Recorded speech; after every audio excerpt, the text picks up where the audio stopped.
Alors, sans plus tarder, merci beaucoup d'être de retour et on laisse la parole aux collègues de la tribune 3. Merci bien.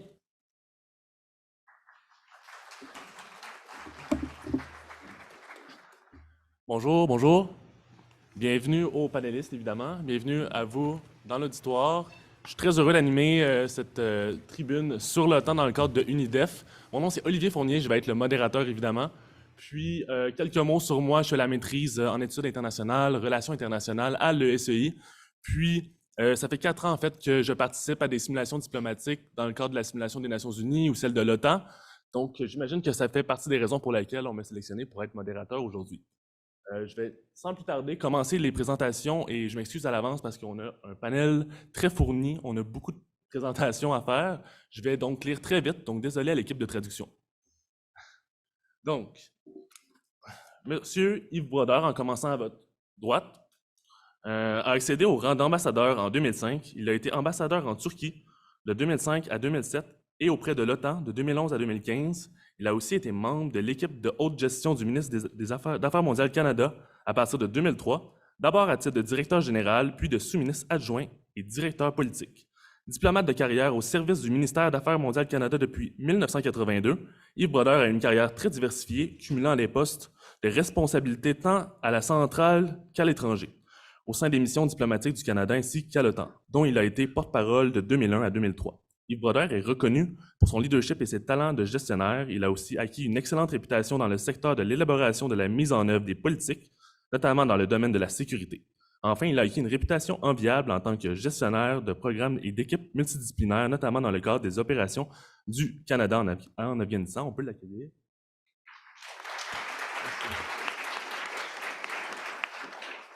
Ensuite, toujours en partant de la droite, on a M. Jolicoeur. Pierre Jolicoeur est vice-recteur à la recherche du Collège militaire royal du Canada et professeur titulaire au département de sciences politiques et d'économie du CMR. Spécialiste de l'ex-Union soviétique et de l'Europe du Sud-Est, ses recherches portent sur les mouvements sécessionnistes, la politique étrangère et les opérations d'information.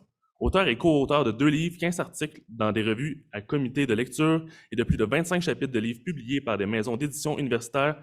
Ces publications, tant en français qu'en anglais, ont notamment paru dans Études internationales, Journal of Borderland Studies, Canadian Journal of Foreign Policy and Connections, et il est le représentant du CMR auprès de la Fédération canadienne des sciences humaines et sociales depuis 2011.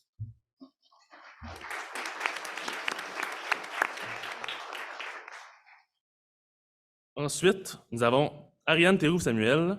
Elle a débuté sa carrière en 2006 en joignant le programme de recrutement d'agents des politiques du ministère de la Défense nationale. Au cours de sa carrière, elle a occupé de nombreux postes au sein du sous-ministre adjoint. Elle fait maintenant partie des directions des politiques de l'OTAN depuis l'été 2021 et occupe le poste de directrice adjointe depuis août 2022. Dans le cadre de ses fonctions, elle travaille sur les dossiers touchant la défense et la dissuasion de l'OTAN, les conflits en Ukraine, les relations transatlantiques, y compris avec l'Union européenne, le financement de l'OTAN et ainsi que la gestion transatlantique, y compris avec l'Union européenne, le financement de l'OTAN, j'ai lu la même ligne, également les relations bilatérales de défense avec les pays européens. Madame Théroux-Samuel a représenté le ministère de la Défense nationale du Canada au sein de nombreuses rencontres et conférences internationales, notamment lors d'une réunion extraordinaire des ministres de la Défense de l'OTAN à Bruxelles à la suite du déclenchement de la guerre en Ukraine en mars 2022.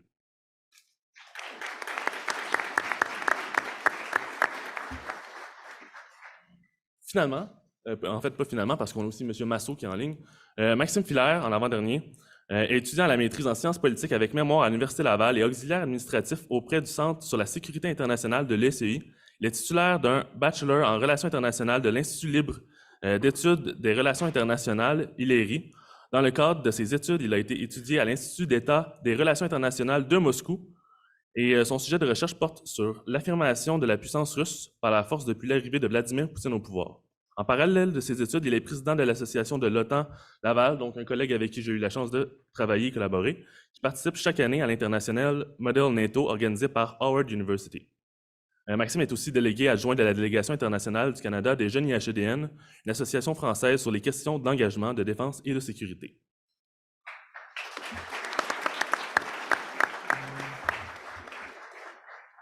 Je vais juste trouver le dernier.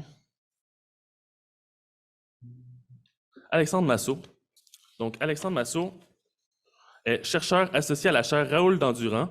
Il détient un doctorat en droit de l'Université de Toulon, en France, dirigé par le professeur Louis Balmont et co-dirigé par le professeur Pierre Binette de l'Université de Sherbrooke. Son sujet de thèse portait sur les relations entre les États membres de l'OTAN et la Russie au 21e siècle. Il est aussi rattaché au laboratoire Centre de droit et de politique comparée Jean-Claude Escarras de la Faculté de droit de Toulon.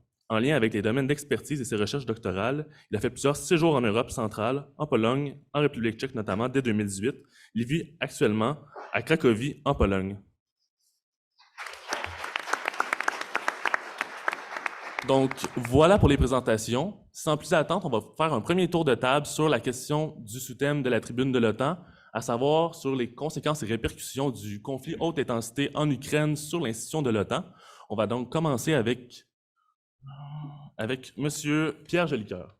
La parole est à vous. Vous avez 10 minutes. Je vais essayer d'être le gardien du temps, évidemment, mais comme on a un panel très fourni, ça se peut qu'on déborde un peu.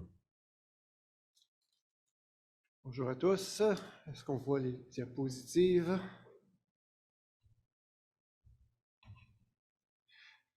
D'accord. Alors, bonjour à tous. Alors, merci aux organisateurs de cet événement qui m'ont invité à prendre la parole aujourd'hui pour partager mes réflexions à propos des impacts de l'invasion de l'Ukraine par la Russie sur l'Alliance atlantique. Il s'agit d'un sujet important qui prend certes racine dans cette guerre d'agression aux portes de l'OTAN, mais aussi et surtout du fait de l'agressivité de la Russie et de sa volonté de défier l'ordre international hérité de l'après-Seconde Guerre mondiale et, a fortiori, de l'après-guerre froide. J'aimerais donc examiner l'impact de l'invasion de l'Ukraine par la Russie sur l'avenir de l'OTAN. Je voudrais attirer l'attention sur les implications plus profondes de cette agression, au-delà de l'évidence, à savoir des questions d'élargissement et du renouveau de la mission traditionnelle de l'OTAN, de l'Alliance. Ouais. Il y a lieu de présumer que les changements à l'Alliance seront profonds et sans précédent. Bien que cette observation relève d'un truisme, elle prend sa source dans un postulat avancé par Bertrand Badi dans un de ses plus récents ouvrages sur l'état du monde, où il a dit que rien ne serait plus comme avant. Ce postulat présume que nous assistons à un bouleversement fondamental de l'ordre mondial. Nous assistons à une tentative de rééquilibrage de la géopolitique euro-atlantique par la Russie. Il est clair que cette tentative relève de l'échec patent. Cet échec est notamment confirmé par la mise en accusation par la Cour pénale internationale de Vladimir Poutine pour crime de guerre. C'est tout de même extraordinaire. Une agence de l'ONU cite à comparaître le dirigeant de l'un des 5 membres permanents du Conseil de sécurité. C'est du jamais vu. Avec la défaite morale et militaire de la Russie et du vide géostratégique et politique que cette défaite peut amener, force est de reconnaître que le contrepoids géopolitique de l'Occident est désormais l'Asie, et plus particulièrement la Chine. Ce changement est déjà à l'œuvre. 2 événements sont des indicateurs puissants du changement de paradigme auquel on assiste. D'abord, le Japon a signifié qu'il considérait qu'il était temps que les îles Kouriles, occupées par l'Union soviétique, puis par la Russie, depuis la fin de la Seconde Guerre mondiale, reviennent sous la souveraineté japonaise. Il s'agit là d'une position de fermeté, également sans précédent dans l'histoire japonaise après-guerre. Deuxième élément, la médiation de la Chine ayant débouché sur un rapprochement irano-saoudien pendant qu'elle continue de provoquer des tensions à Taïwan. Ces développements ont des répercussions profondes sur le rôle et les responsabilités des États-Unis en Asie, alors que l'OTAN s'est réveillée de sa soi-disant mort cérébrale annoncée par le président Macron en novembre 2019. En effet, les États-Unis pourraient être confrontés à des défis de taille sur 2 fronts géopolitiques. l'Asie et l'Europe. L'OTAN pourrait donc être forcée de faire des choix déchirants. Doit-elle privilégier l'Europe ou l'Asie? Puisque les États-Unis sont les premiers contributeurs de l'OTAN, ces défis orientaux pourraient affecter l'attention que l'Alliance porte au front européen. Ce scénario est bien entendu spéculatif, mais il vaut la peine de le garder en tête. Pour le reste de ma présentation, je vais limiter mes remarques à 4 grandes questions. Je pense que je n'aurai pas le temps de les présenter les 4, peut-être les 2 et, avec un peu de chance, les 3 premières. Mais ces grandes questions, les implications géostratégiques de l'élargissement. En deuxième, les implications pour l'unité fragilisée de l'Alliance. En troisième lieu, les implications opérationnelles. Et finalement, les implications administratives et structurelles pour l'organisation. Je commence avec la première, la question géostratégique de l'élargissement. Aux dernières nouvelles, il semble que la Turquie et la Hongrie, ensemble, se soient accordées avec les autres puissances de l'OTAN pour autoriser l'adhésion de la Finlande. Ça ne semble pas être encore le cas de la Suède, mais pour la seule Finlande pour l'instant. L'impact stratégique de cet élargissement est significatif, car cela rallonge le front que l'OTAN devra couvrir avec la Russie de quelques 2000 km. Ce n'est pas rien. Auparavant, la neutralité de la Finlande avait l'air de réduire la largeur de la frontière des pays de l'OTAN avec la Russie. Il faut maintenant composer avec les avantages et, il faut le dire, les désavantages de cette adhésion. Par exemple, il est peu probable que l'OTAN ait eu le temps de procéder à une planification stratégique et opérationnelle pour accommoder ce changement géographique. En outre, il faudra créer un régime d'entraînement et de manœuvre avec un allié qui a une doctrine potentiellement fort différente de celle de l'OTAN. Étant donné qu'il s'agit du seul allié ayant affronté dans son histoire récente la force militaire russo-soviétique, la fameuse guerre d'hiver de 1939, et ayant obtenu des succès probants, il y a fort à parier que la Finlande ne voudra pas se départir de ces méthodes. Finalement, il faudra trouver un moyen de réconcilier l'approche de défense totale de la Finlande avec les capacités de niche interimbriquées des membres de l'OTAN.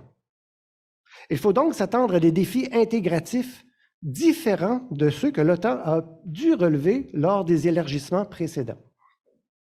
Si les élargissements de 1999 et de 2004 surtout encourageaient une transformation normative et structurelle des armées des nouveaux membres, il se pourrait que l'adhésion de la Finlande force cette fois-ci l'OTAN à s'adapter, et non le contraire.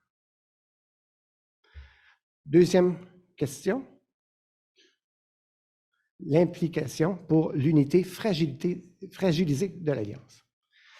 Alors, la Hongrie de M. Orbán ne cache pas ses affinités avec la Russie. Récemment, la Hongrie a expliqué sa réticence à consentir à élargir l'OTAN en insistant sur le fait que l'Alliance est une forme de police d'assurance.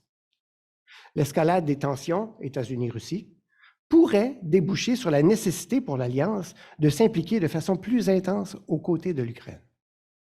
Autrement dit, la Hongrie voudrait que l'OTAN traite l'Ukraine d'aujourd'hui comme l'OTAN a traité la Hongrie en 1956, c'est-à-dire en la laissant être la proie des Russes. Si telle est la position de la Hongrie, qui pourrait être partagée par d'autres membres de l'Alliance, alors il y a un risque de paralysie relative de l'appareillage de prise de décision dans un contexte où le risque du statu quo est gravissime. En l'occurrence, il serait possible d'imaginer 2 scénarios pour permettre de passer outre à cette paralysie. La première, interpréter de façon très large le caveat inhérent à l'article 5 tel qu'exprimé dans le traité actuel, soit de considérer le bris de silence d'un membre non pas comme un veto ou un refus, mais comme une incapacité de participer à une mission de l'OTAN. Deuxième possibilité, interpréter de manière très large la mission de sécurité collective de l'OTAN.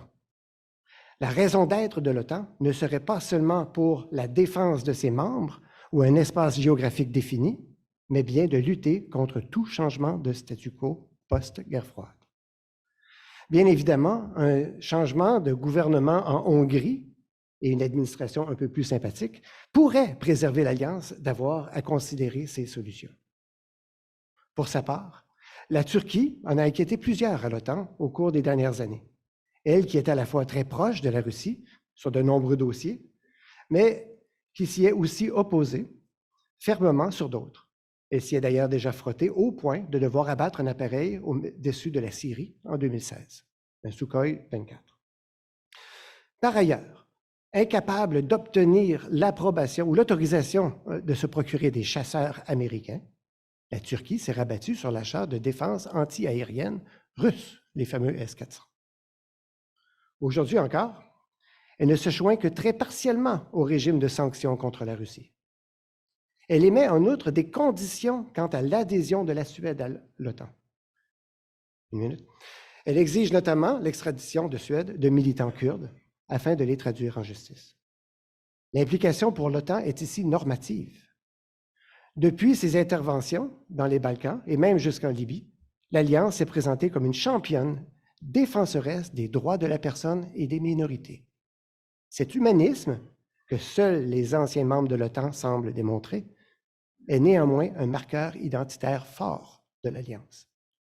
L'humanisme otanien pourrait ici devoir céder la place au statisme turc. Alors, je vais arrêter ici ma présentation parce que je sais qu'on arrive à la fin, mais je reviendrai simplement sur cette affirmation de Bertrand Badi. Rien ne sera jamais plus comme avant. Je vous remercie de votre attention. Parfait. Bien, merci, M. Jolicoeur. C'était très éclairant d'avoir votre perception sur les implications de l'adhésion de la Finlande et la Suède sur l'OTAN. C'était d'ailleurs une question que j'avais moi-même.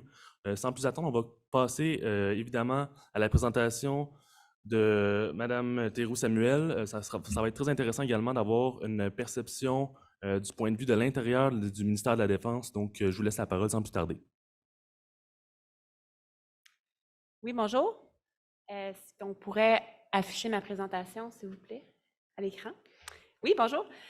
Donc, Ariane Théroux-Samuel, directrice adjointe à la direction des politiques de l'OTAN au ministère de la Défense nationale à Ottawa.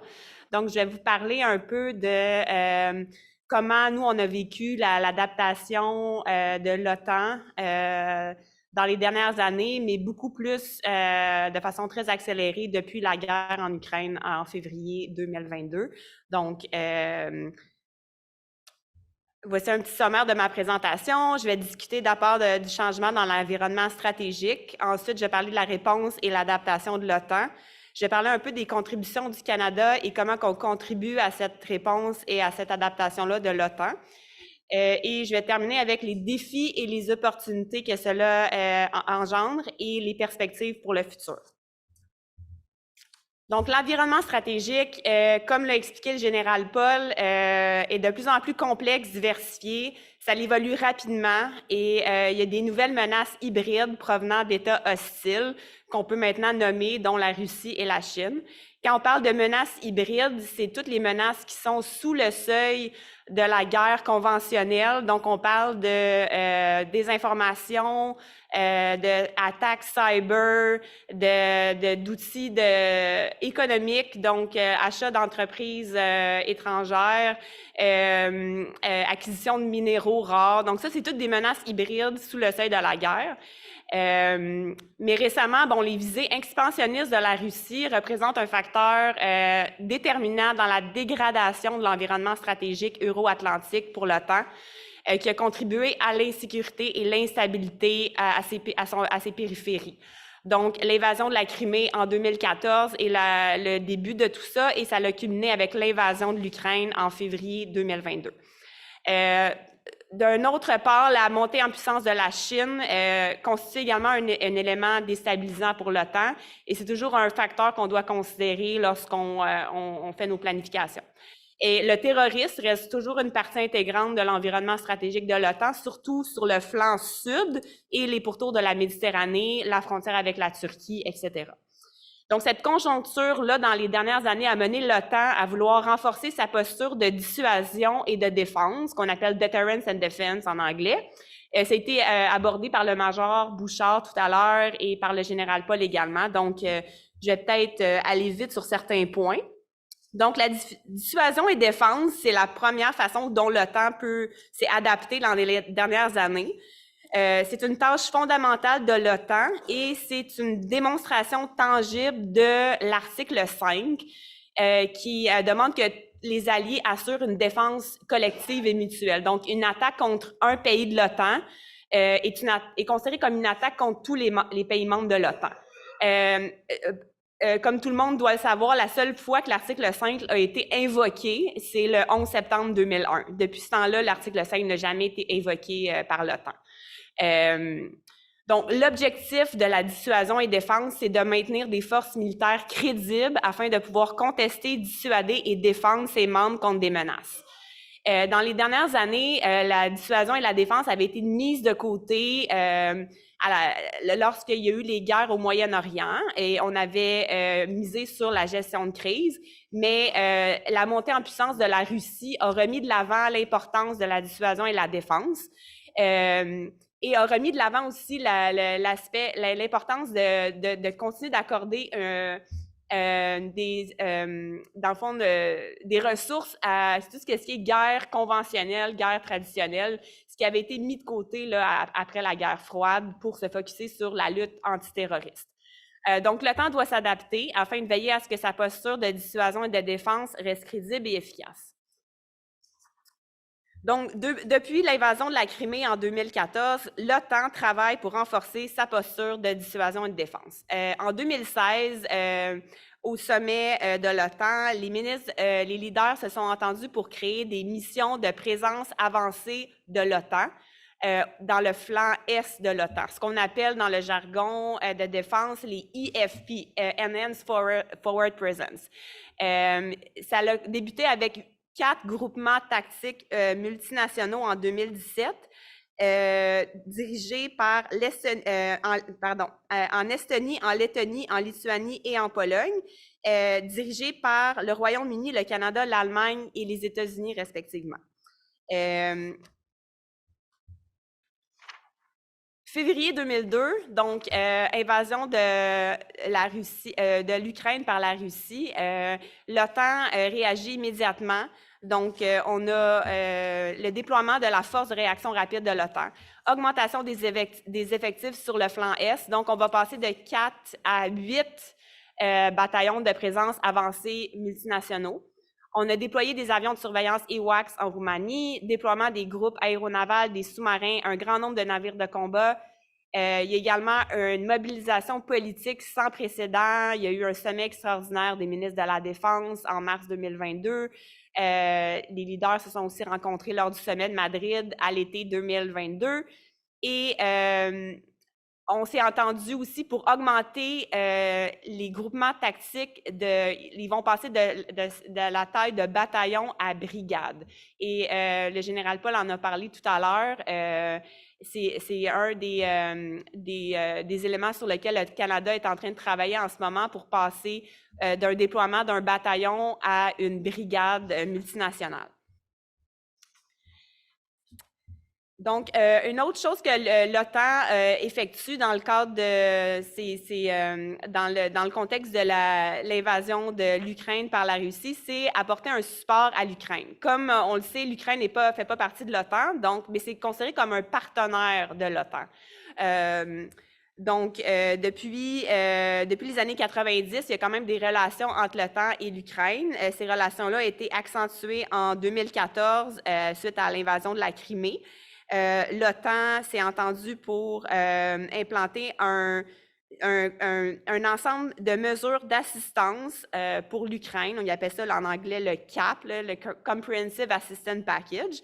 Donc, c'est un ensemble de mesures d'assistance pour l'Ukraine.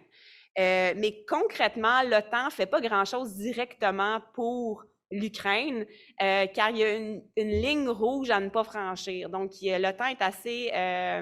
on est assez prudent à essayer de rester en dehors du conflit et de ne pas faire partie prenante du conflit pour ne pas entrer en confrontation directe avec la Russie. Donc, la plupart des des mesures de soutien qui ont été annoncées ont été faites de façon bilatérale par les pays de l'OTAN. Mais je vais y revenir un peu plus tard dans ma présentation. Ma dernière diapo sur la réponse et la datation de l'OTAN. L'OTAN poursuit son adaptation. C'est un processus sur le long terme, donc il y a des documents stratégiques qui sont négociés à l'OTAN.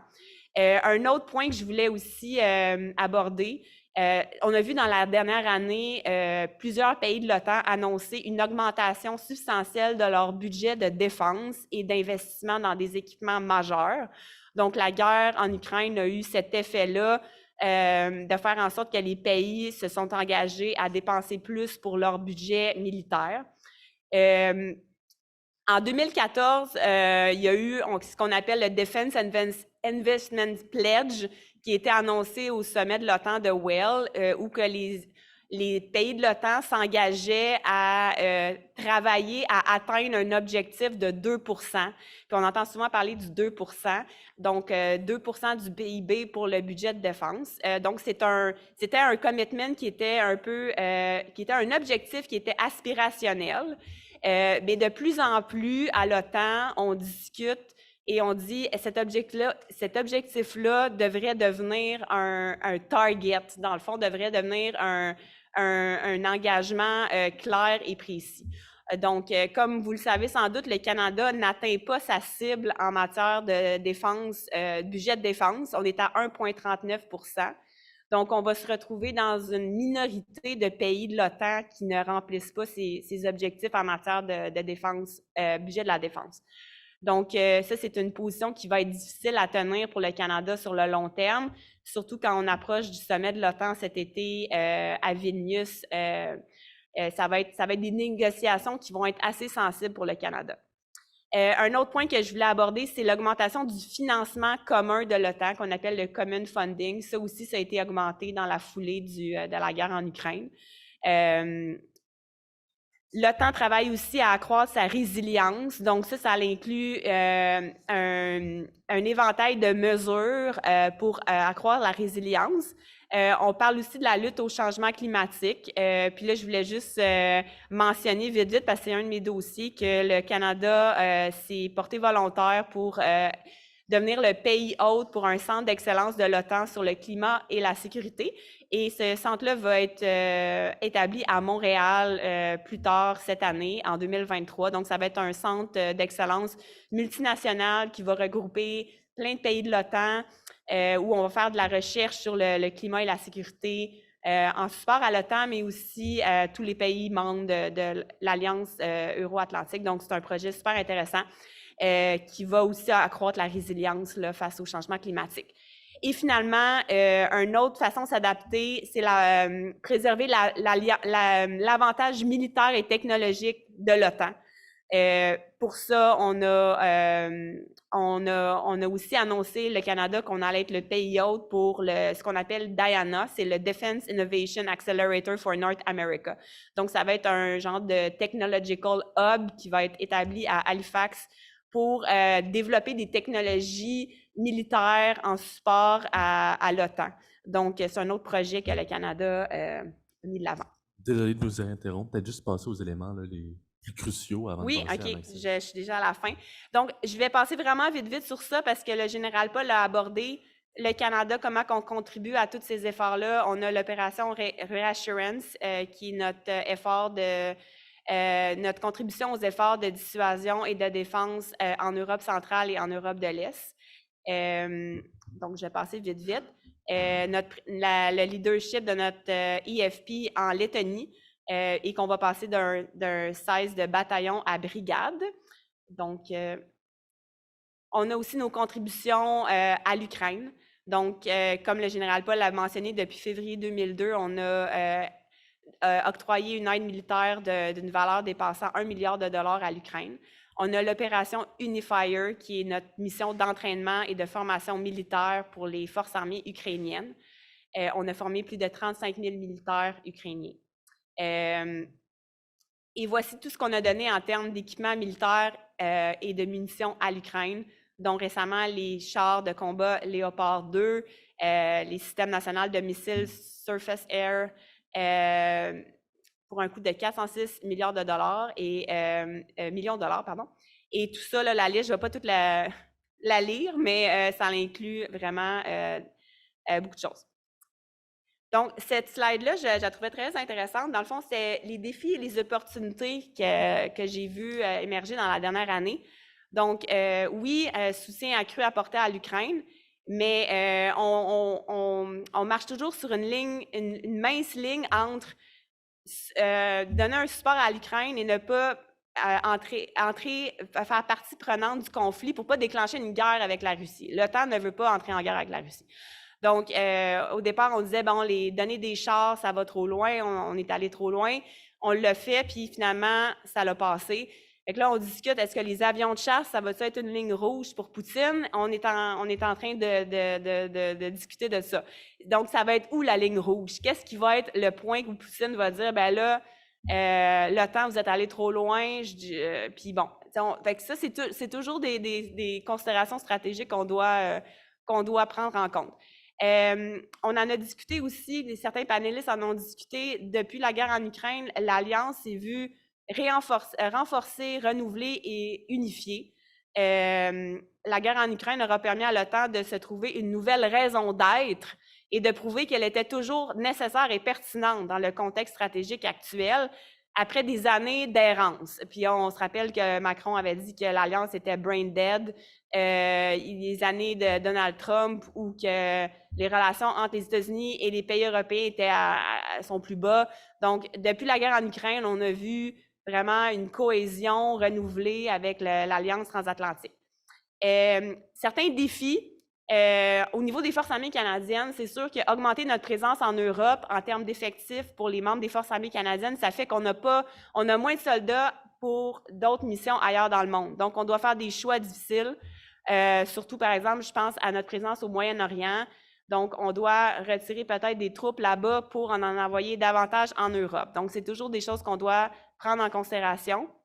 Et j'en ai discuté tantôt, pression accrue pour augmenter nos dépenses au niveau de la défense pour atteindre le fameux 2 %.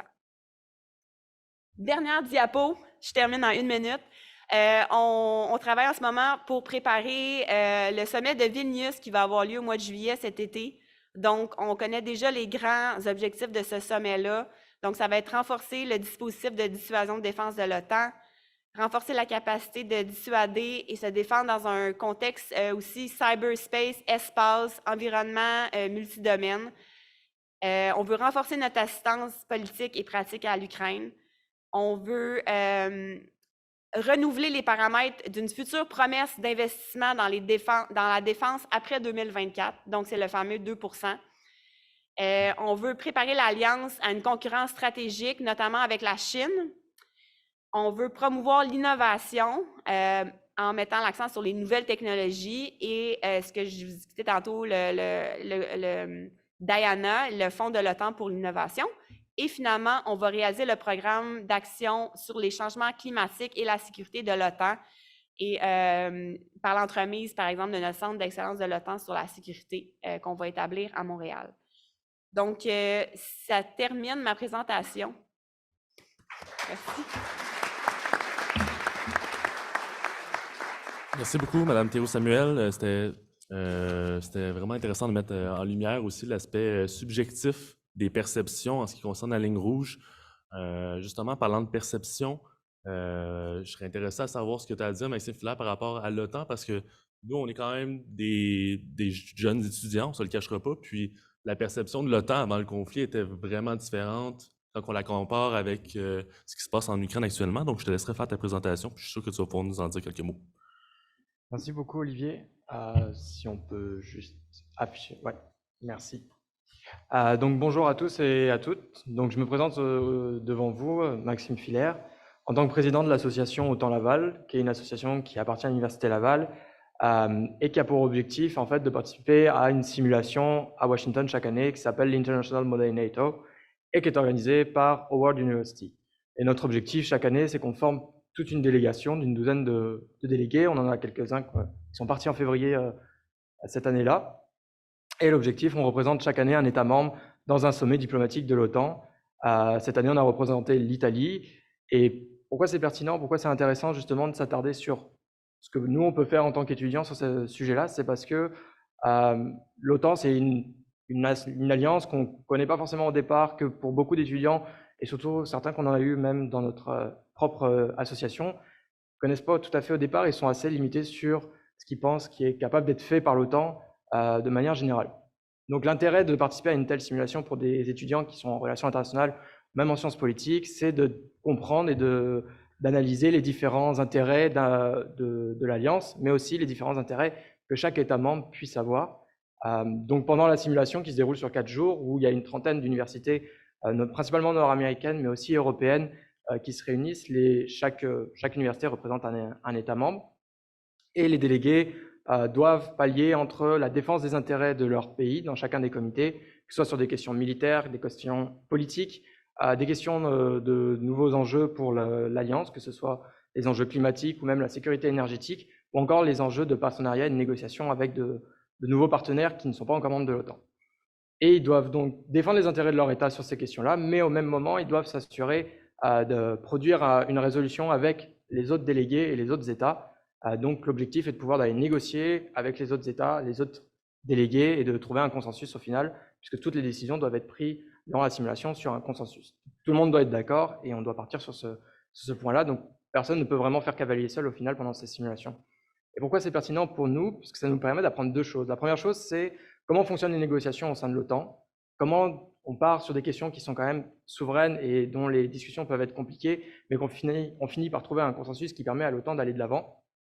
Et aussi, ça permet aux étudiants de comprendre l'OTAN, comment elle fonctionne de manière générale. Ce n'est pas juste une alliance militaire, mais qu'est-ce qui est dedans et qu'est-ce qui nous permet d'agir et de répondre aux enjeux et aux défis qu'on fait face. Et pourquoi c'était intéressant? Moi, je parlais de mon parcours personnel, c'est qu'en étant à OTAN-Laval, ça fait déjà à peu près 3 ans que j'y suis, ma perception de l'OTAN a beaucoup évolué, avec aussi la situation actuelle, comme on en a pu déjà parler.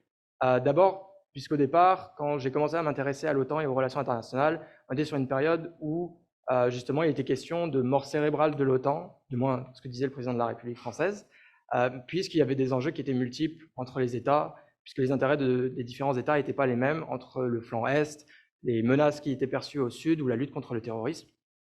Cependant, avec la guerre en Ukraine, on a vu que l'OTAN a été capable de retrouver une légitimité et une voix, alors qu'au même moment, et on a pu en parler aussi ce matin dans les différents panels, il y a d'autres organisations internationales qui se retrouvaient paralysées. Et c'est vraiment intéressant de voir cette évolution-là. Et puis, par mon parcours aussi en Russie, j'ai pu beaucoup discuter avec les Russes sur la question de l'OTAN. Aujourd'hui, il reste difficilement niable de leur part de dire que l'OTAN est plus un ennemi qu'un adversaire pour eux.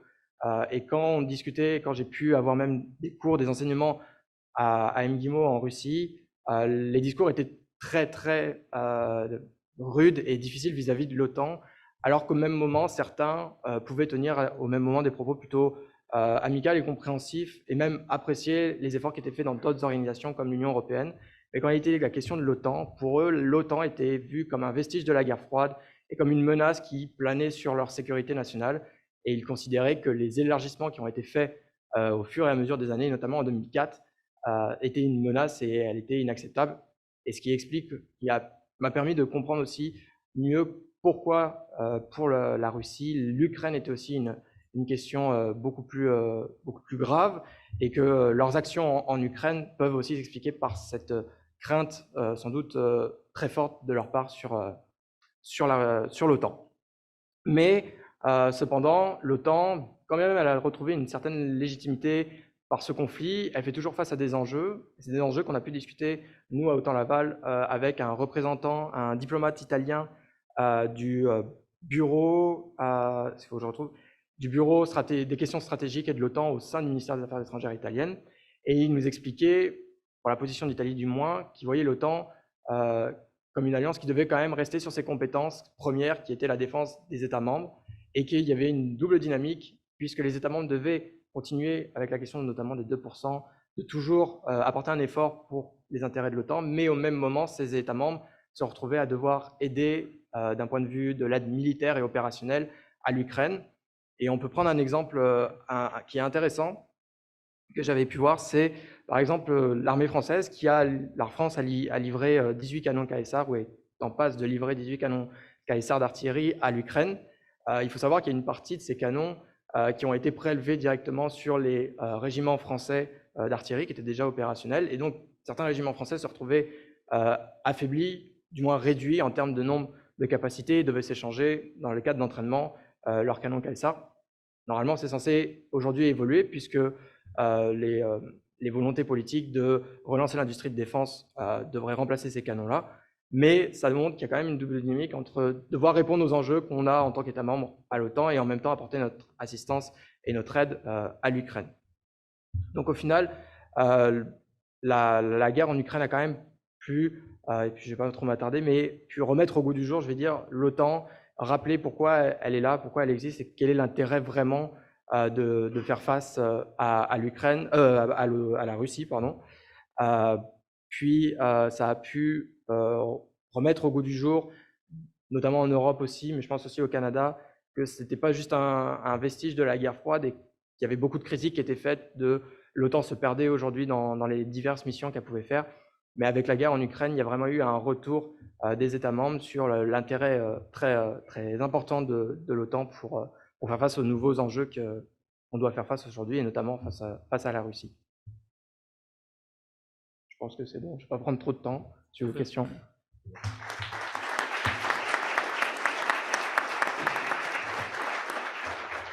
Merci Maxime. Je vais conclure l'anecdote par rapport au brefage du diplomate italien avec l'explication qu'il avait donnée aussi par rapport au consensus, parce qu'on se rend compte que ce qui paralyse le Conseil de sécurité de l'ONU, en fait, ça galvanise un peu l'institution qu'est l'OTAN, parce qu'on se rend compte qu'on parle surtout de consensus, on ne parle pas de veto nécessairement à l'OTAN. Puis, on se rend compte également que ce que Alessandro nous disait, c'est qu'on se retrouve avec un consensus, puis l'utilisation du veto est vraiment faite seulement quand ça va à l'encontre de la politique étrangère, alors qu'on se rend compte qu'à l'ONU, si ça ne concorde pas avec l'agenda politique des diplomates au Conseil de sécurité, là, il y a une utilisation du veto, surtout avec la Russie. Donc, merci Max pour ta présentation. On va tout de suite continuer avec Monsieur Alexandre Massot. D'après moi, il va nous en dire davantage sur les intérêts des États-Unis. Puis, je vous laisse la parole. Tout d'abord, merci beaucoup de m'avoir invité à cette conférence. Donc, effectivement, je vais vous parler de la stratégie américaine en Europe et plus précisément de la stratégie américaine en Europe centrale. Pourquoi se concentrer sur les États-Unis? C'est parce que ils sont le principal contributeur à l'OTAN et d'un point de vue politique, économique et militaire, ça reste quand même le membre le plus important. Et on peut constater déjà une chose, c'est que les États-Unis ont toujours eu un intérêt vis-à-vis de l'Europe centrale. Est-ce qu'on peut passer à la diapositive suivante? Voilà, donc déjà, fin des années 90, donc après la chute de l'Union soviétique, on avait déjà d'idées, chez certains professeurs américains comme Brzezinski, d'un axe de sécurité qui passerait par la France, l'Allemagne, donc qui étaient deux membres traditionnels de l'OTAN, mais aussi la Pologne et l'Ukraine. L'idée était effectivement d'assurer un axe sécuritaire pour stabiliser l'Europe. Et on va constater petit à petit, surtout avec l'adhésion des pays d'Europe centrale, qu'il va avoir un intérêt américain et une présence politique américaine en Europe centrale qui va être de plus en plus forte, et surtout au sein des membres de l'OTAN de l'Europe centrale, dont principalement la Pologne, ce qu'on appelle le groupe de Visegrad, donc Pologne, République tchèque, Slovaquie, Hongrie, ainsi que les pays baltes. Et on va constater véritablement un intérêt américain pour ce que certains appelaient la Nouvelle Europe. On peut passer à la diapositive. Merci. À partir des années 2010, on va constater deux choses.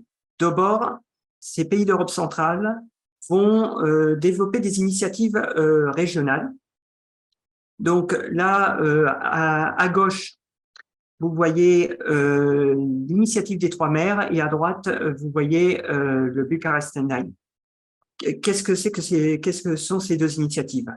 L'initiative des Trois Mers est en fait un projet qui a été lancé principalement par le gouvernement polonais en 2015, qui avait pour but de développer les connexions économiques entre les différents pays membres de cette initiative, donc qui contient en fait tous les États membres de l'Union européenne sur la façade orientale. Le but étant principalement un développement économique de ces pays et aussi un développement d'une infrastructure en matière énergétique. Le but qui était pas tant mis en avant officiellement, mais qui transparaît, c'était devenir indépendant de l'énergie russe. Parce que ces pays-là avaient une grande dépendance énergétique envers la Russie. Certains ont encore une grande dépendance envers la Russie, comme la Slovaquie ou la Hongrie. Le second projet, c'est le Bucharest Line. Là, par contre, c'est plus que je qualifierais militaire. En fait, c'est arriver à faire entendre la voix des pays d'Europe centrale dans l'OTAN. C'est leur arriver à leur donner un poids plus important dans l'OTAN. Cette initiative, c'est là encore la Pologne et pour le coup la Roumanie qui ont poussé ce projet. Alors, on constate que les États-Unis ont bien accueilli ces projets, et ce, de manière bipartisane. Par exemple, en 2017, le président Donald Trump était allé justement à un des sommets de l'initiative des Trois Mers et avait soutenu ce projet. L'administration Biden a aussi affirmé son soutien à ce projet. Donc, on constate quand même que en matière de soutien de ces projets, que ce soit les républicains ou les démocrates, il y a un soutien effectivement et un intérêt sur l'Europe centrale. Pour les pays d'Europe centrale, ça a aussi un intérêt pour eux, parce que pourquoi ces pays ont rejoint l'OTAN très rapidement, pour certains dès la fin des années 90, pour certains d'entre eux comme la Pologne, c'est parce qu'il y a le souvenir en fait du régime soviétique et donc de l'occupation soviétique qui a été particulièrement violent pour certains d'entre eux. On se souvient par exemple du massacre de Katyn pour la Pologne. Donc pour eux, ils ont besoin d'un protecteur, ils ont besoin de garanties en matière de sécurité, et pour ces pays-là, c'est vraiment les États-Unis qui sont pour eux le meilleur protecteur, plus que certains pays européens comme l'Allemagne qui les a envahis aussi dans le passé, ou la France qui, par exemple, lors de la Seconde Guerre mondiale, n'a pas vraiment réagi tout de suite en 1939. Ajoutons en plus à cela parfois certains partis eurosceptiques, comme en Pologne, le gouvernement actuel en Pologne, qui est d'ailleurs à l'origine de ces deux initiatives. Donc le Parti droit et justice est plutôt eurosceptique. Avec la Hongrie, ce sont les deux pays qui sont en conflit souvent avec l'Union européenne. Mais là où la Hongrie se tourne plus vers les Russes ou les Chinois, les Polonais, évidemment, les Russes, ils ne veulent pas entendre parler des Russes. Quand on regarde les sondages d'opinion publique, la majorité écrasante des Polonais considère la Russie comme une menace. Donc, du coup, ils se sont tournés vers les Américains. Donc, il y a un partenariat, en fait, très fort entre ces pays d'Europe centrale et les États-Unis. On constate d'ailleurs, quand on regarde les voyages du président Biden depuis l'invasion en 2022, on constate que, en fait, ses principaux voyages ont été en fait en Pologne. Donc, c'est à mon sens quand même un signal assez fort de l'importance que la Pologne a dans la stratégie américaine. D'autant plus que la Pologne est en train de se rééquiper massivement en matière militaire, avec principalement du matériel américain et sud-coréen.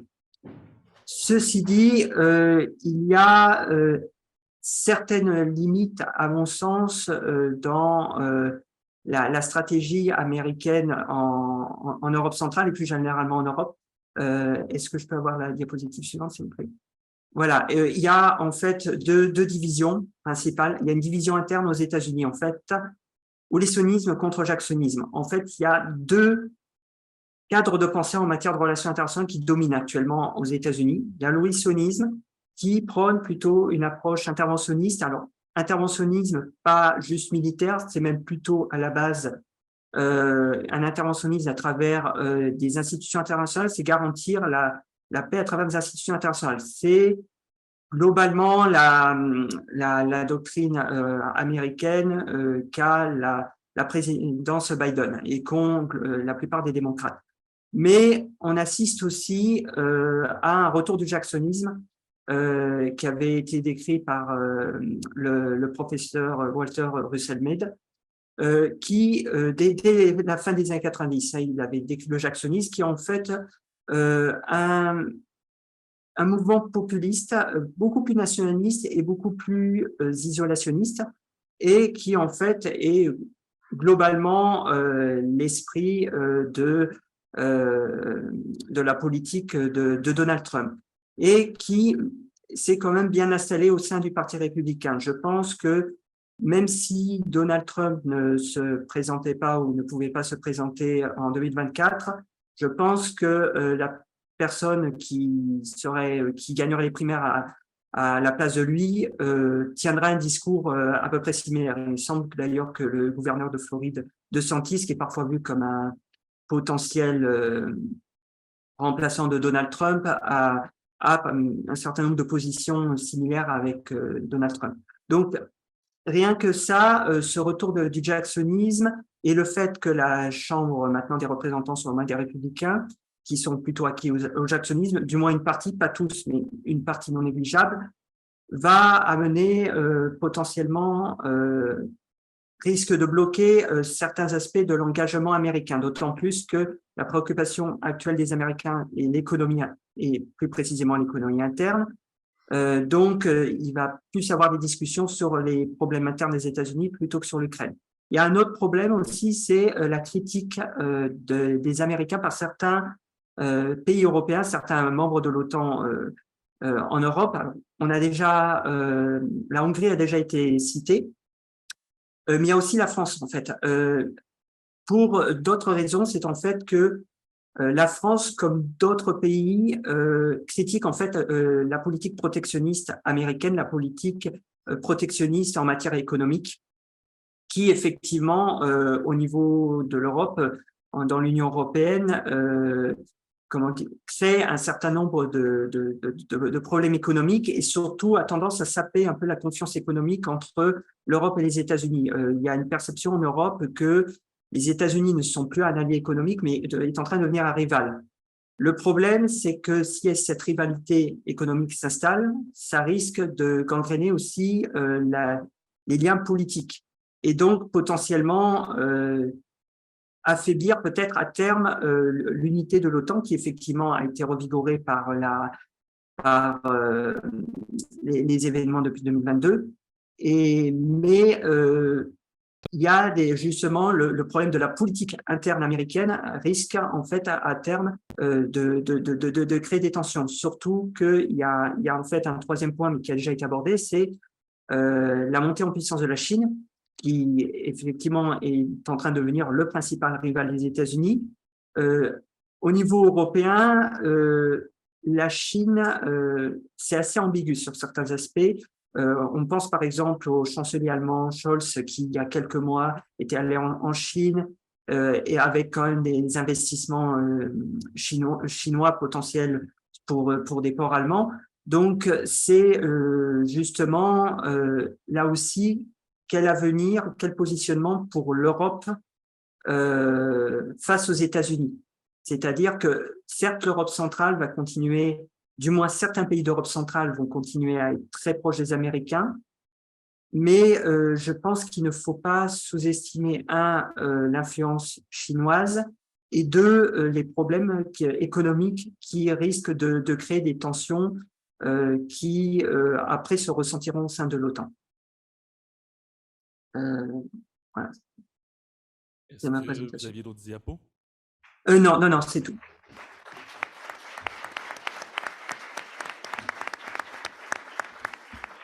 Merci beaucoup, M. Massot, pour votre présentation. On parle... Pardon? Micro?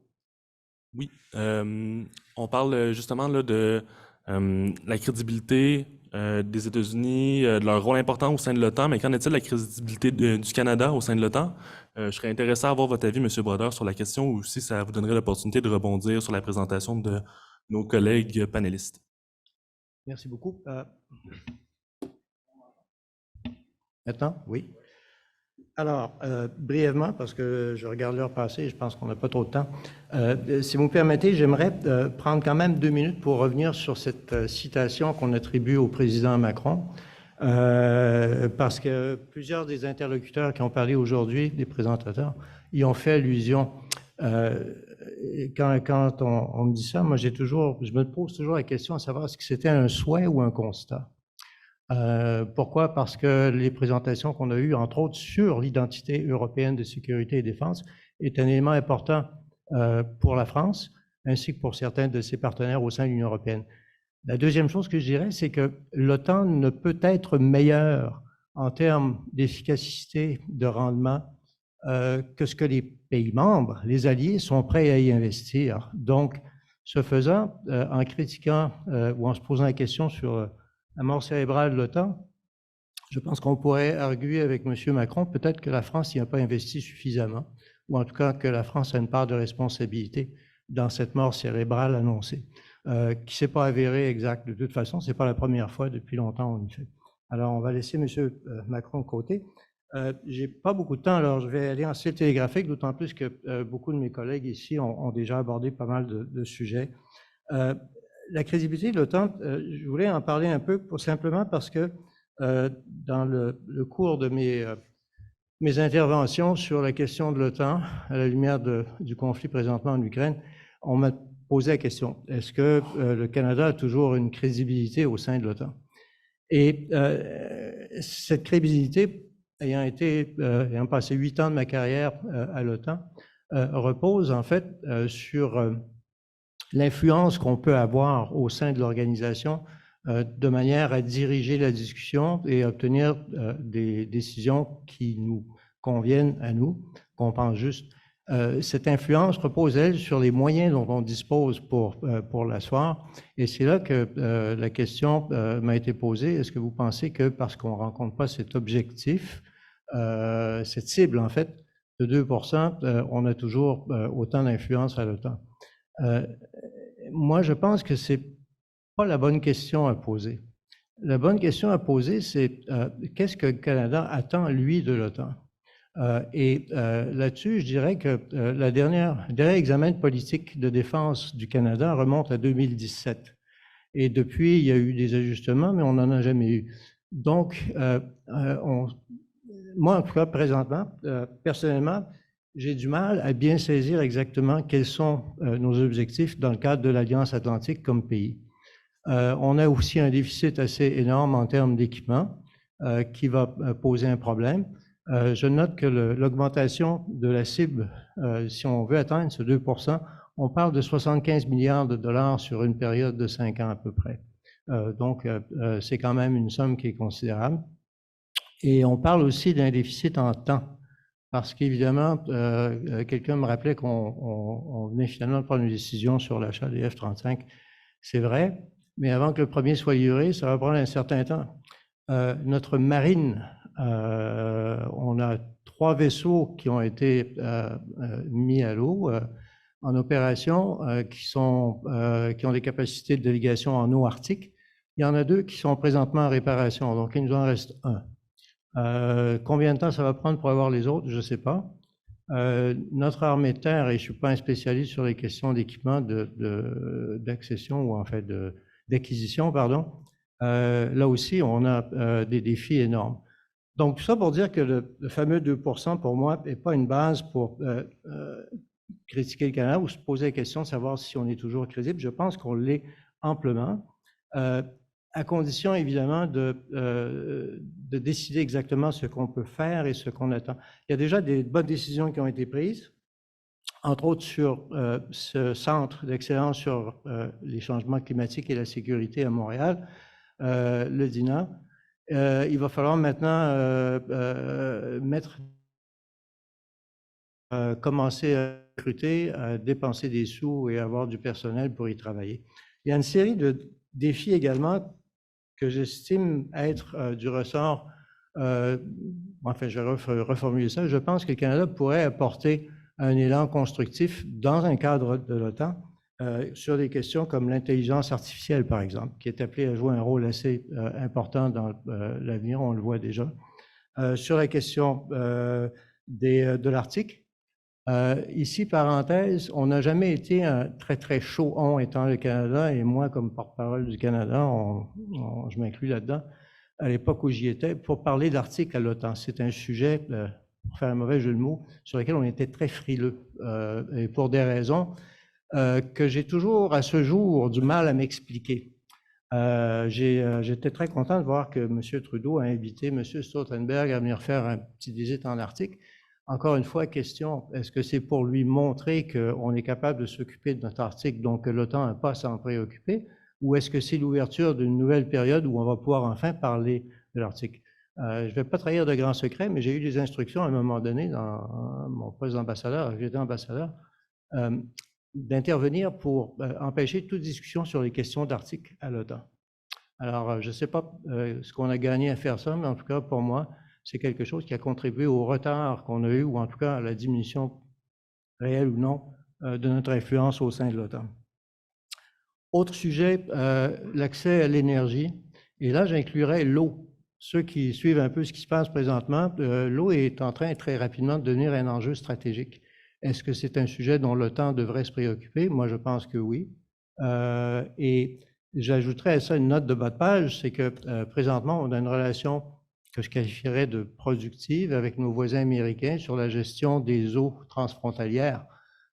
Advenant le cas où effectivement la sécheresse se poursuit aux États-Unis, telle qu'on la connaît, qu'on a un gouvernement américain qui est peut-être moins sympathique à nos idéaux sociaux, politiques et autres au Canada, comment on va traiter ce sujet? Et je pense qu'on devrait s'y intéresser maintenant, et je pense que l'OTAN devrait s'y intéresser également. Mais là, on a un atout considérable, puisqu'on est probablement un des plus grands réservoirs d'eau douce sur la planète présentement.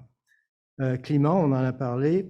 Il y a aussi une conjoncture intéressante présentement, qui est celle, mise à part, à l'exception du conflit Ukraine-Russie, et c'est celle du choix d'un nouveau secrétaire général.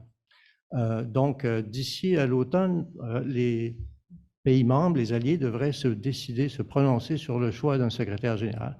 Il y a beaucoup de rumeurs, de supputations sur une possible candidature canadienne. Ce n'est pas la première fois, il y en a eu plusieurs. Personnellement, j'y crois pas vraiment pour toutes sortes de raisons, mais en partie parce que il faut reconnaître et accepter, on en a parlé beaucoup aujourd'hui, que l'OTAN a pour mission d'abord et avant tout, et je reformule encore, est très eurocentriste dans ses préoccupations, et c'est sa vocation de toute façon en grande partie. Ce qui fait que moi, je mise sur un candidat européen, pas un candidat nord-américain. Les États-Unis sont hors course, évidemment, pour des raisons évidentes et parce que le poste du SACEUR leur est attribué à perpétuité ou à peu près. Mais la personne, et j'espère que ce soit une femme cette fois-ci, parce que c'est un autre secteur où l'OTAN est en retard. On a nous-mêmes des questions importantes à se poser sur nos infrastructures militaires en termes d'équité de genre. L'OTAN est un petit peu derrière nous encore, si c'est possible, sur ces questions-là. Donc, il serait grand temps que ça se fasse. Mais ça ne sera certainement pas un Canadien. Moi, je n'y crois pas. Et c'est dommage. Finalement, ce que j'aimerais aussi dire, c'est réagir peut-être sur la question de la Finlande et de la Suède. Monsieur le professeur Jolicoeur, vous avez parlé de la fragilité de l'unité de l'OTAN. Moi, je vois ça plutôt à l'inverse. Et je pense que l'unité de l'OTAN se trouve présentement à cause des circonstances solidifiée. La relation avec la Finlande et avec la Suède est une relation qui date de, je dirais, en ce qui me concerne, d'une décennie, si ce n'est pas plusieurs. J'ai accompagné des secrétaires généraux en Finlande et je pense qu'au niveau de l'intégration de la Finlande, la Suède aussi peut-être un peu moins pour des raisons techniques, mais je ne crois pas que ça va poser un problème. Je suis d'accord avec vous pour dire qu'on vient d'allonger notre ligne de front de 2000 km et ce n'est pas peu, c'est beaucoup. Donc ce sera quelque chose qui sera surveillé, mais je crois que l'intégration de la Finlande va se faire assez rapidement. Les relations que l'OTAN entretenait avec la Finlande et la Suède au niveau des ambassadeurs du Conseil, à part le fait de ne pas être assis à la table du Conseil, les Finlandais et les Suédois étaient très au fait de ce qui se passait.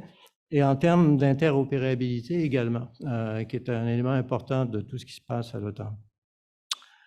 Finalement, et je vais conclure si on veut avoir du temps pour des questions, je pense également que quelque part, il faut probablement se demander dans quelle mesure nous voulons continuer à influer sur les décisions qui sont prises à l'OTAN.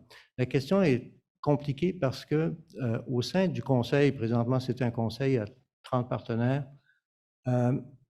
le Canada, et ça le major Bouchard l'a bien montré dans son petit tableau de cercle concentrique, le Canada est avec quelques pays assez uniques dans le sens où on n'a que nos intérêts à défendre et on est à peu près seul pour le faire. Nonobstant ce qu'on peut en penser, il n'y a pas de bloc européen formel au sein de l'OTAN, ça n'existe pas. Mais de manière officieuse, ce bloc existe. Vous avez un grand nombre de pays alliés autour de l'OTAN qui sont membres de l'Union européenne aussi.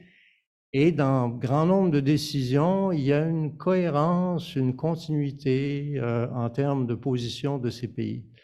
Ça nous laisse un peu quelque part seuls. Les grands pays comme les États-Unis, la France, l'Allemagne, le Royaume-Uni font partie de ce que j'appellerais le premier cercle. Nous, on gravite un petit peu parfois à l'intérieur de ce cercle, parfois pas à l'intérieur, à l'extérieur du cercle. Et c'est là vraiment que réside la question, comment faire pour faire toujours faire partie de ce premier cercle de prise de décision. Et ça revient à la question de la crédibilité. La manière dont on peut parvenir à entrer dans ce cercle, ce petit club assez fermé, c'est d'apporter à la table des éléments que personne d'autre que nous ne pouvons apporter. On l'a fait dans le passé sur plusieurs questions et je pense que c'est là pour nous que réside le vrai défi. Ce n'est pas dans l'équipement, ce n'est pas dans les sous qu'on y met. En passant, je vous dirais qu'on est le 6e contributeur en importance au budget global de l'organisation. Donc, le 2%, c'est une chose, mais on devrait regarder l'ensemble. Hein. Ça serait plus intéressant. Budget qui, en 2022, correspondait à 289 millions d'euros pour le budget civil et pour le budget militaire, 1,56 milliard d'euros. Alors, de faire partie, d'être le 6e contributeur à la totalité de ces budgets, quand même, ça nous donne une voix au chapitre, une voix à la discussion, je pense, et on ne devrait pas se gêner pour le faire valoir, plutôt que de défendre toujours, d'être défensif sur ce 2%. Dernier point, c'est un point très personnel, mais je vais quand même le mentionner. Est-ce qu'on a des joueurs au niveau des cadres supérieurs de l'OTAN présentement? Et j'exclus le côté militaire, je parle de la fonction civile. Combien en avons-nous? Aucun. Et pourtant, ce n'est pas faute d'avoir été un des pays pionniers dans la définition de l'organisation, dans la rédaction du traité de Washington, On a eu des gens qui ont été extraordinaires dans ce qu'ils ont apporté à l'Alliance. On n'aura jamais de secrétaire général, je pense. Je peux me tromper. J'espère me tromper.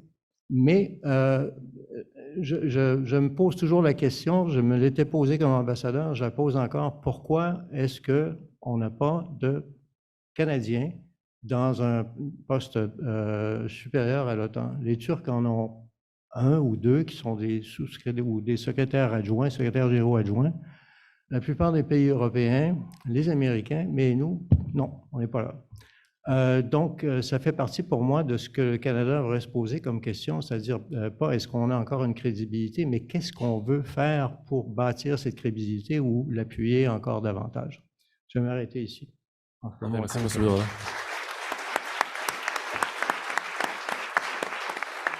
Là, la question qui tue, c'est de savoir si on a du temps pour les questions. 5 minutes. Est-ce qu'il y aurait des questions du public?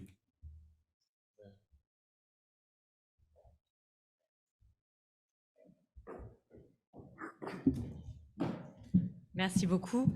On a parlé du 2%, on a parlé de l'article 5 du traité de Washington. J'aimerais revenir, s'il vous plaît, sur l'article numéro 1 qui parle de la résolution pacifique des conflits. Et on n'en a malheureusement pas du tout entendu parler aujourd'hui. Est-ce que c'est toujours d'actualité? Est-ce que l'OTAN essaye toujours de trouver une manière pacifique de régler les conflits? On a vu un petit peu les bons offices, désolé, je remets le président Macron sur la table, les bons offices qui ont été faits entre la Russie et l'Ukraine au tout début du conflit, en février de l'année dernière, je pense.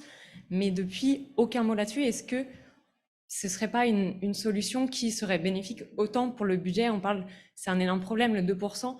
Est-ce qu'on ne pourrait pas trouver un moyen de faire de la diplomatie préventive? L'Europe et les États-Unis et le Canada ont une influence énorme. Est-ce que, au lieu de jeter de l'argent au problème, on pourrait plutôt être des diplomates et essayer de régler le conflit par la communication? Merci. Je vais donner la parole à M. Bourdin en premier. Oui, merci. Je pense que vous avez tout à fait raison de nous rappeler ce qui est écrit dans ce traité. Il est aussi écrit dans le traité qu'une des missions de l'OTAN est de défendre les principes de la démocratie et du droit. On a des petits problèmes, je pense, à l'OTAN avec ça. Et quelque part, en fait, l'OTAN réussit bien dans cette promotion de l'article 1 quand on ne fait pas appel à l'OTAN. C'est aussi simple que ça. L'élargissement est aussi quelque chose qui a contribué énormément à remplir la tâche que l'OTAN s'était donnée dans son article 1. Est-ce que dans les conditions actuelles, c'est toujours possible? Je ne sais pas, l'OTAN n'est pas les Nations Unies, pas la prétention de le devenir non plus. Et a été créée pour une raison qui est une raison fondamentalement de défense et de sécurité. Mais je ne pense pas qu'à ce moment-ci, ce soit...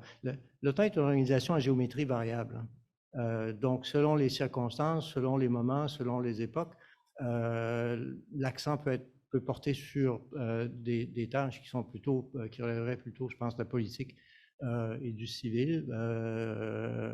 À d'autres moments, c'est de l'autre côté, du côté militaire, où là, on est vraiment dans des opérations militaires que justifie le contexte ou que demande le contexte. Donc, mais pour l'instant, moi, je ne pense pas que ce soit vraiment... En passant, ça me fait penser, je m'excuse d'être long, la question de savoir si on va franchir les lignes rouges avec la Russie. Ce sont les Russes qui vont décider, pas nous.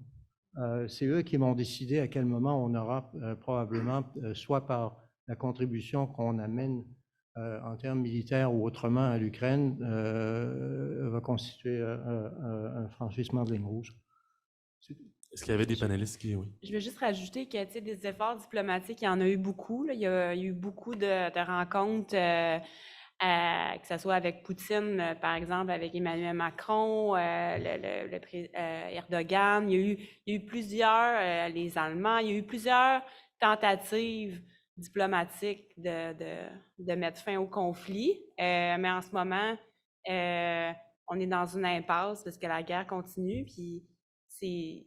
Pour l'Occident, en ce moment, qu'est-ce qui se passe en Ukraine, c'est inacceptable. On ne peut pas accepter qu'un pays comme la Russie envahisse un autre pays puis sans qu'il ne se passe rien. Donc, c'est difficile tu sais, je pense que la voie diplomatique reste ouverte. Au niveau de l'OTAN, il y a une commission OTAN-Russie où il y avait des canaux de communication où qu'on essayait de s'entendre, mais je pense que là, en ce moment, c'est bloqué parce que la guerre fait rage, puis c'est comme si, tu sais, là, on est dans une impasse, là, tu sais. Mais la voie diplomatique reste toujours une option, mais faut que du côté russe, il y ait une ouverture aussi à régler la crise de façon diplomatique, puis là, en ce moment, il n'y en a pas.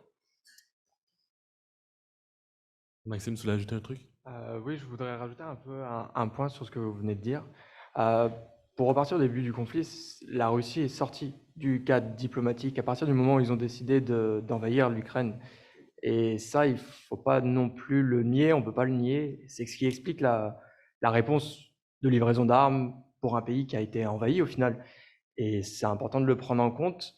Bien sûr, évidemment, la voie diplomatique restera toujours ouverte et le jour où il y aura des négociations à mener, puisqu'il y aura forcément à un moment donné à prendre des négociations sur l'Ukraine, l'OTAN, du moins les États membres, seront enclins à vouloir négocier.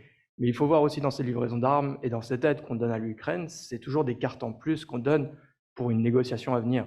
Puisque si l'Ukraine déstabilise la situation vraiment de façon structurelle pour l'armée russe, les négociations seront plus faciles, la résolution politique du conflit sera plus facile pour l'Ukraine de son côté. Il faut voir aussi que tous les efforts qu'on met aujourd'hui, qui sont importants, ils ne sont pas en vain non plus. Il y a un but de respecter la souveraineté de l'Ukraine, il y a un but d'aider l'Ukraine, mais parce qu'aussi le but final pour tous les États, c'est qu'on résout ce conflit-là d'un point de vue diplomatique. Parfait. On a le temps pour une autre question?